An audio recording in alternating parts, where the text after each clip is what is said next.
27వ తేదీ ఏప్రిల్ నెల 2026వ సంవత్సరం. ఈరోజు దేవుని వాగ్దానము. కీర్తనలు 92వ అధ్యాయము 13వ వచనము. యెహోవా మందిరములో నాటబడిన వారు మన దేవుని ఆవరణములలో వర్ధిల్లుదురు. సహోదరి సహోదరులారా, దేవునిలో మనము బలంగా నాటబడాలి, స్థిరంగా ఉండాలి. మనలో ఎంతో మంది ప్రభువుని రక్షకునిగా అంగీకరించిన తరువాత అపవాది కొన్ని శ్రమలను అనుమతించినప్పుడు ఆ శ్రమలకు భయపడిపోతూ ఉంటాము. విశ్వాసంలో బలహీనపడి ప్రభువుని అనుమానిస్తూ ఉంటాము. కొంతమంది ప్రార్థన మానేస్తూ ఉంటారు. ఇటువంటి అస్థిరమైన మనస్సుని మనం కలిగి ఉండకూడదు. మనలో స్థిరమైన మనస్సు ఉండాలి. ప్రభు గురించి తెలిసి ప్రభు యొక్క గొప్పతనాన్ని మనం గుర్తించే ప్రభువుని రక్షకునిగా అంగీకరించాం కదా. ప్రభువునకు దూరంగా జీవించడం మనకే ఎంతో నష్టము. ఎన్ని శోధనలు కలిగినా మనము ధైర్యంగా ప్రభువులో నిలబడగలగాలి. ప్రభువు మన విశ్వాసాన్ని పరీక్షిస్తూ ఉంటాడు.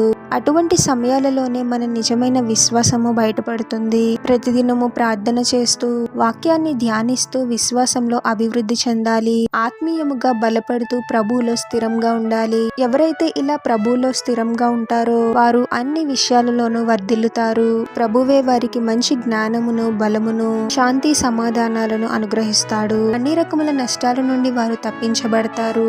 వారు చేయి ప్రతి పనిలోనూ ప్రభువే వారికి తోడుగా ఉండి విజయాన్ని అనుగ్రహించి ఫలింపచేసే విధంగా ఆశీర్వదించి అభివృద్ధి పరుస్తాడు. ప్రార్థన. పరిశుద్ధుడవగు ప్రభువా, మీ పరిశుద్ధమైన నామమునకు తరతరములు యుగయుగములు మహిమ కలుగును గాక. మరొక నూతన దినంలోనికి మమ్మల్ని క్షేమంగా ప్రవేశింపచేసిన దేవా, మీకే స్తోత్రం తండ్రి. మాకు కలిగే శ్రమల వలన, పోరాటాల వలన విశ్వాసంలో బలహీనపడే వారముగా కాకుండా మీలో బలంగా స్థిరంగా ఉండడానికి మాకు సహాయం చేయండి తండ్రి. ఏ విషయంలోనూ మీకు దూరంగా జీవించకూడదు, కానీ ప్రతిదినము మీతో సహవాసం చేస్తూ జీవించాలి ప్రభువా.